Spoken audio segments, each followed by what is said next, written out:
Cool. Well, it's great to meet you. Where are you located? Me and my partner, we are digital nomads, and so we run businesses, and we basically just travel the world full time. So right now we're in Madeira, Portugal. Right on. Yeah, that's cool. Yeah, What a dreamy existence to be able to see the world. That's awesome. I'm very grateful. Yeah, it's very cool. Yeah. Well, before we get into that, I want to begin with, about 4 years ago, we were all looking at this pandemic, trying to figure out how it was going to really affect us, lasting effects. How did you make it through that time period, and how did it change the way that you do things, whether travel, business, otherwise? How did it affect you? No, that's a great question. I've actually never had anybody ask that question. I think COVID was like really, I felt very thankful for COVID in a lot of ways. Like, I think it kind of allowed me to pause my life and re-examine it and just try to figure out like what do I actually want. And it was kind of like when people do like elimination diets to figure out what foods don't agree with them. I feel like it was kind of my opportunity to kind of just like stop for a second, look at what I was doing in Hollywood and ask myself like, do I want to keep doing this? Do I think that this is going to lead to a positive outcome? Do I believe that there will be abundance in this future? And I just like I kept on going through kind of all of the, I don't know, the metrics or just what I had thought about it. And I just determined that I think I need to build my own businesses. I need to have more control over my day and my life. And I don't want to be afraid to go on vacation somewhere and that a job comes up. And if I'm not there in 12 hours, then it's going to be gone. Like, I just feel like I lived with that anxiety for almost a decade. And it was just like a lot. And I didn't want to be at the mercy of that place anymore. And I think with COVID, I think a lot of people, I think there was two very different reactions to COVID. I feel really bad for a lot of the kids that were in high school that didn't go to prom. They missed like the first 2 3 years of of college. They just like I do see that it being in grade school all the way up to starting college. It seems like it really severely hurt those people socially. It felt like that they got robbed of like big life moments from themselves, and I totally see that. I think anybody that was probably after college or at least 25 and up, I think kind of benefited for the first time to really observe what was happening. And I remember a lot of my friends in Hollywood were kind of just sitting at home, not going outside. Like they were just stuck in these small studio apartments and their mental health was really deteriorating. And my partner, Amy, she was kind of like, well, we're all stuck inside and we're working remotely, but like, what's the superpower of this moment? Like, there's something bad right here, but there's something great that we're not realizing, and we should try to figure that out. And I just like, I love that type of methodology, and she's incredible with that. And so I was like, yeah, what is the superpower of this moment? What is like in observing what the drawbacks are? There's something to be gained. Yeah. And she immediately was like, why don't we just go rent like a giant house in the middle of nowhere? Because, all these Airbnbs are empty. So why don't we like just send them a price that we think that they'll take? And we got to stay in some like a huge lodge in Colorado, and we took like 10 of our friends, and, it would just cost like $30,000 to have it for a month, and we got it for like five. And it was just like a crazy experience. And so we were kind of trying to figure out like, when something's bad, what is the other door that's open that we're not looking at yet? And so I think constantly looking at things as like opportunities rather than losses, I think was like a really important lesson. And I think it completely changed the trajectory of my life and accelerated a lot in a lot of ways. And I got to see the world and build my businesses. And it was honestly such a gift.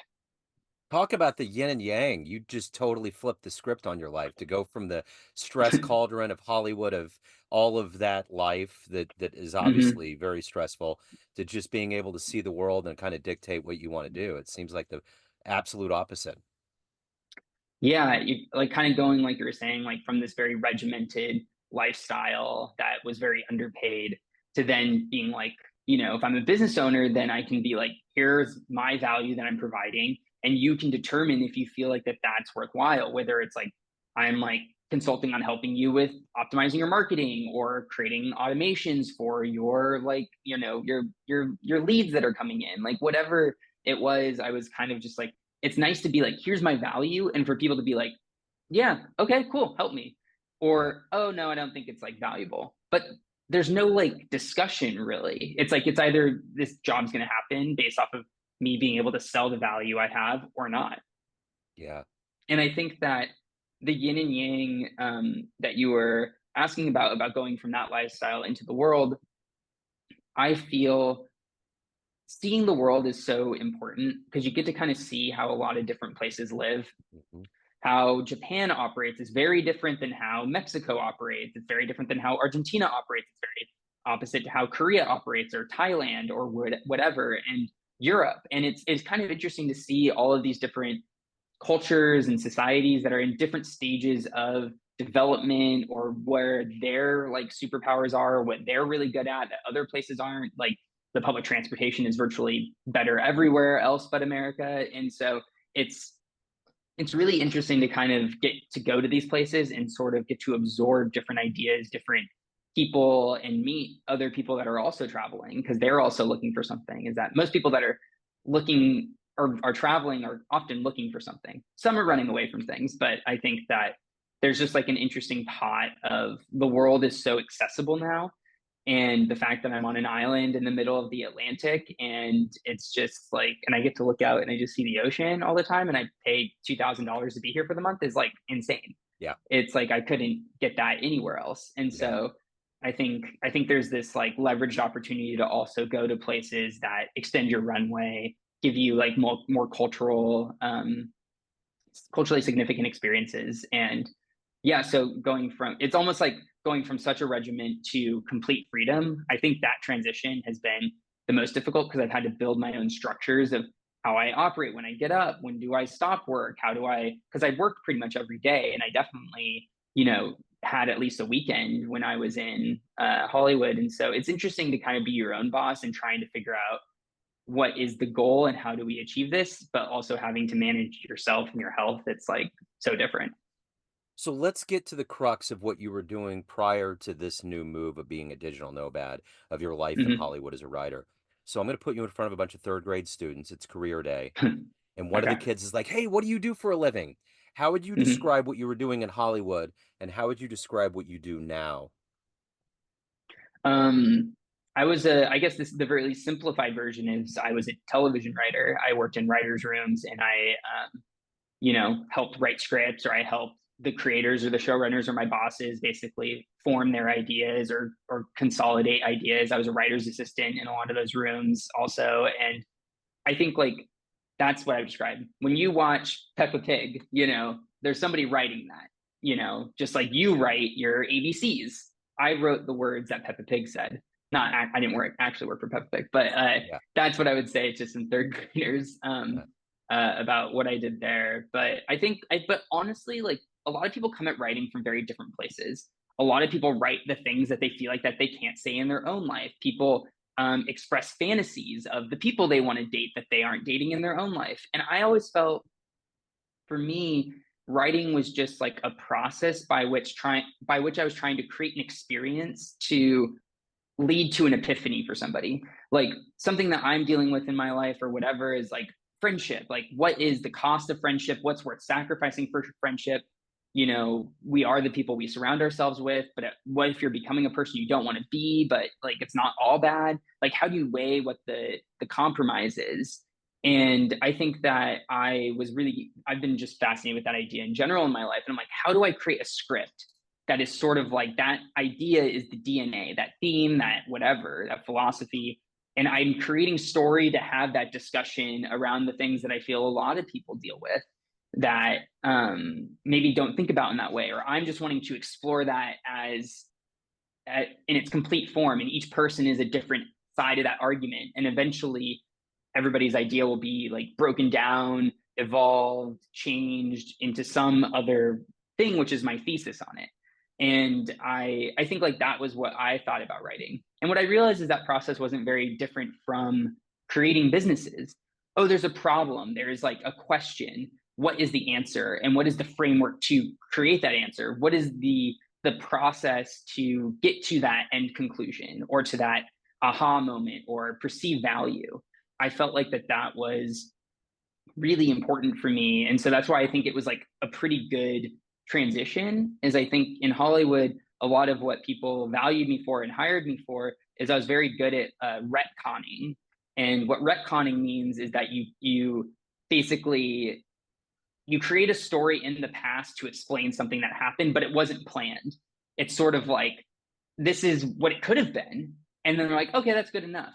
And so I was really good at connecting dots to make something seem more complex and integrated than it was. And so I was constantly kind of like, creating, I just think of it as like connecting dots or creating glue to make it feel like these things were, oh my God, of course that's what it was. The thing that they set up 3 years ago that they completely forgot about, that, oh, it makes so much sense. And when you get Yeah. that idea, it's like turning on the engine to the car you've been working on, and all of a sudden it starts working. You're just like, holy crap, it's working. Yeah. And I felt like that was the thing. That was the kind of bullseye that I was always trying to hit, which is like, how do I synthesize all these ideas and for the least amount of effort possible, create the biggest epiphany? Like, what's the 1 + 1 that equals a million? Like, that's like always what I've looked for. And I think that translated really well into business.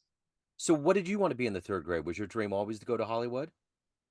No, not really. I didn't even think about Hollywood until I just like loved movies. My grandparents were huge cinephiles, and they would always bring me movies whenever they came over. And I was watching like Gremlins and Die Hard when I was like 5 years old. Like, like really interesting stuff that I'm sure has affected me in some deep way. I know it has. And I think that when I was growing up, I honestly just didn't know. Like, I kind of grew up in a place where there wasn't a lot. I grew up in Riverside, California, and I felt very far away from anything.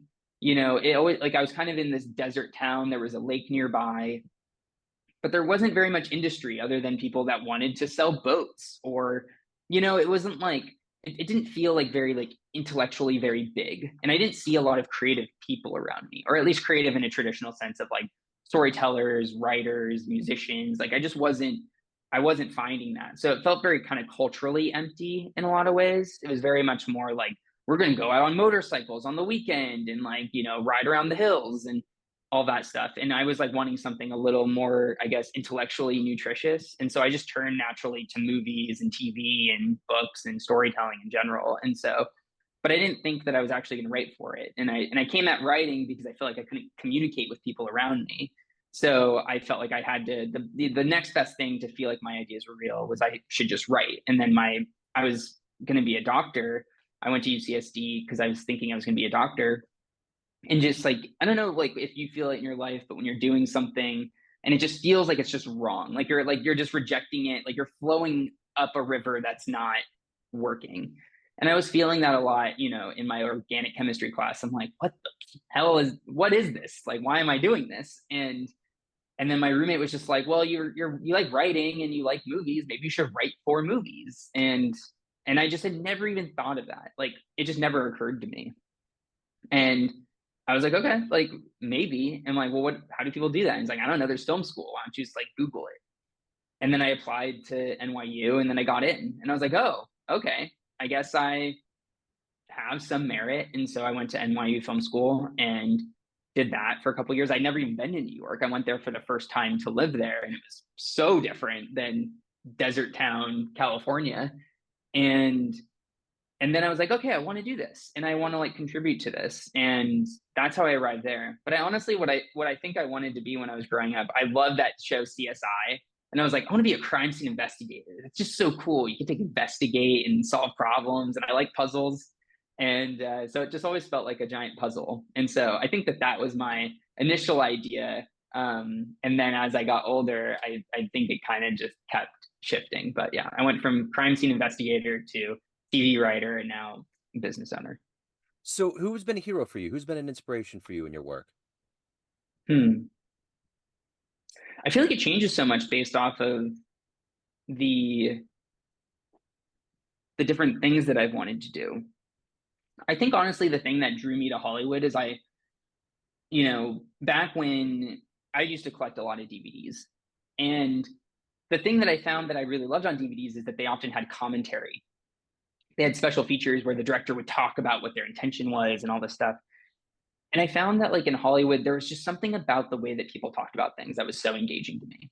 It was more so than like what the real crime scene investigators talked about. It was like I don't know what it is, but this person is talking about something in a life that makes me lean in. It makes me feel like there's a journey. I think I was always drawn towards the people that made me feel the most. Yeah.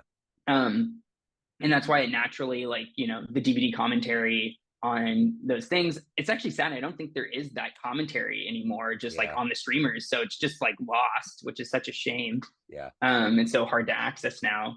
But I used to just listen to that all the time because I'd be like, oh, that's what this shot is. And I wanted this. And I just saw that there was so much intentionality. It's like good food. It's Yeah. like you can kind of taste the love in it in some way.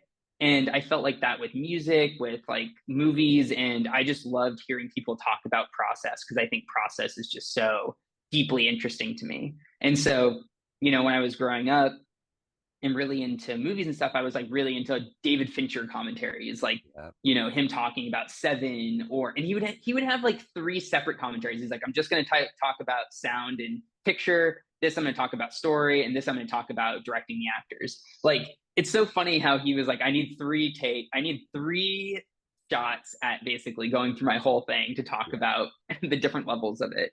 And I love that. Like I'm like, who else does that? Yeah. Like I didn't see that. And I feel like even somebody that worked with their hands who was like a welder or a carpenter, they'd be like, you want a chair? I'll build you a chair. I'll build you a nice chair. What kind of wood do you want? Okay, wood. Like there you go, chair.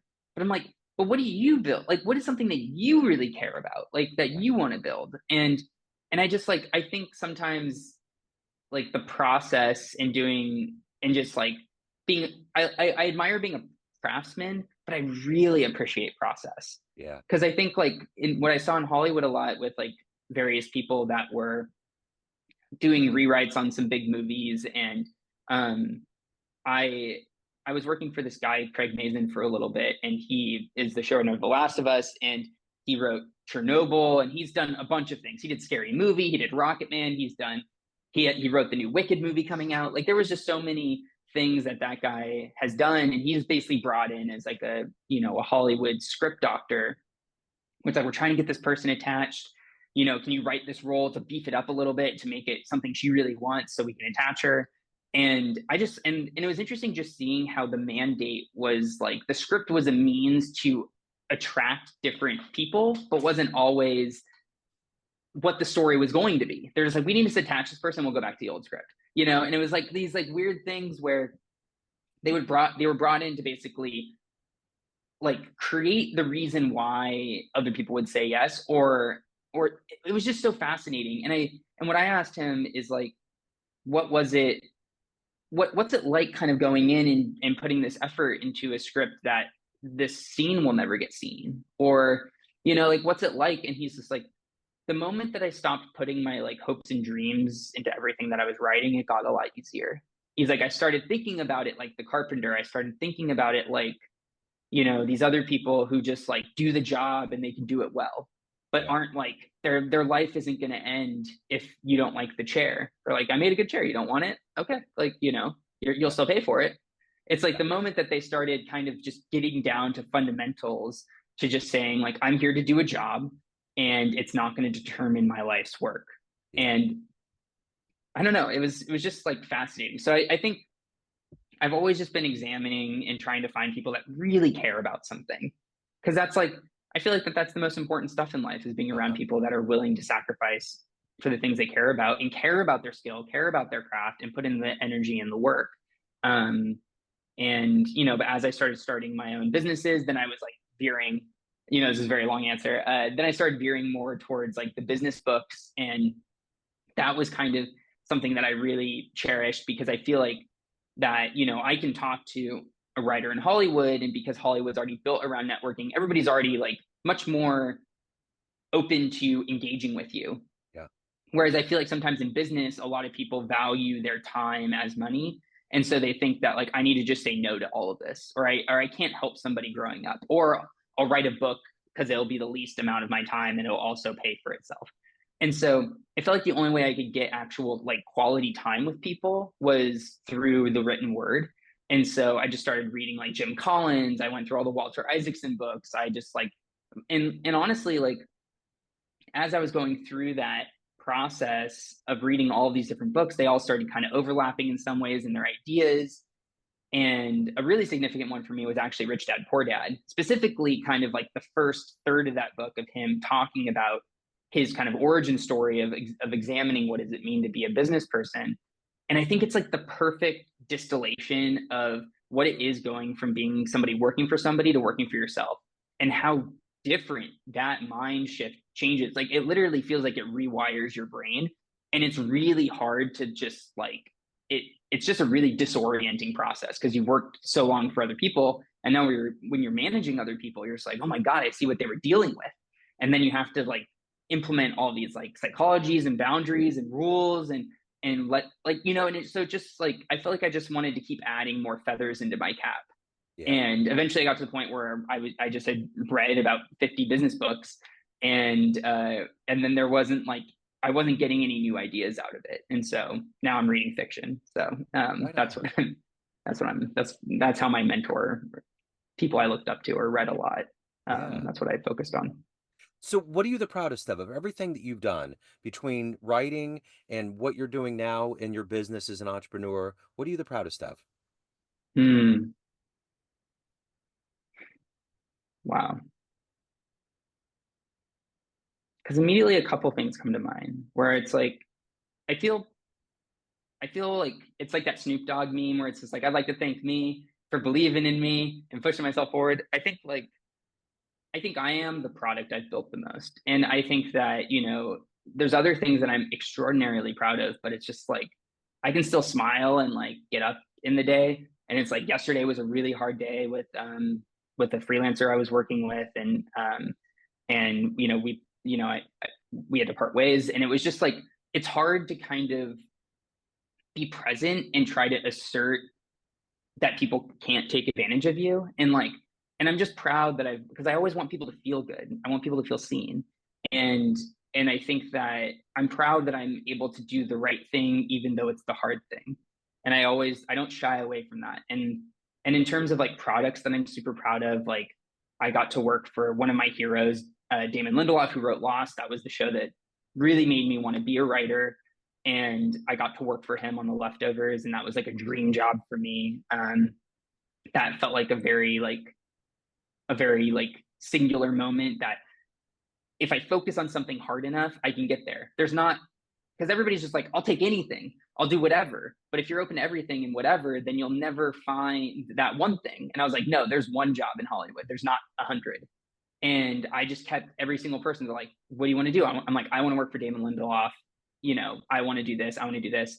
And it just showed me how powerful that was, that if you tell enough people, then like the world kind of conspires in your favor, because a person's like, oh, I was his roommate when he was at NYU. And I was like, I didn't know that. And then he like put in a good word for me. And like, it was like funny because like all these people had known him that I had met along my way, that when it came to a chance for me to be able to actually work for him, like a lot of people showed up for me, but they wouldn't have been able to know how to do that unless I said it. And so it's like that was really important. I show ran a podcast called The Horror at Martin's Beach, and it took everything out of me. Like it was so difficult. Like it was 10 hours. I wrote every script, I produced every episode, and our like director fell apart towards the end, and so I had to like finish the show myself, and it was just really hard. And I like getting to the end of that, like it's like that moment where you're walking but your mind's kind of shifted off, where I'm like, there's no reality where I don't finish this. Yeah. And the fact that that's out there and I get like thousands of listens a month on that is like crazy to me. Like people listen to hours of this crazy podcast that I made. Um, and yeah, and honestly, launching OmList, the movie recommendation app. I know so many friends that code and they just never get to the app store. They all have half finished projects. It's like a junkyard Yep. of projects. And I'm like, I really, the follow through, that's the thing I feel most proud of, that I've cultivated and not get jaded along the way. So, Leftovers was that show about the rapture, correct? Yes. And it's weird and it really sticks out because I read that book. It sticks Yeah. out Yeah. because my birthday is October 13th, so the rapture was the Oh my 13th. God. Yeah. I've always referenced that, so it's wild. Yeah. So at the end of the day, everyone out there has a perception of you. You have all these different roles that you've had, from being a writer to being an entrepreneur, family, friends, but you run the show. What's your perception of you? Who do you think you are? Hmm.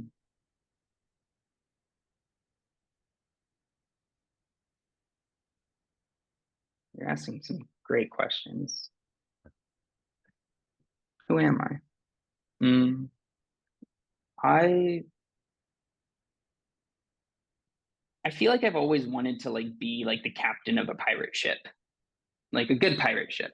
Yeah, I think like I've always wanted to be a part of a crew that feels like we have a unified vision for the things that we want to achieve.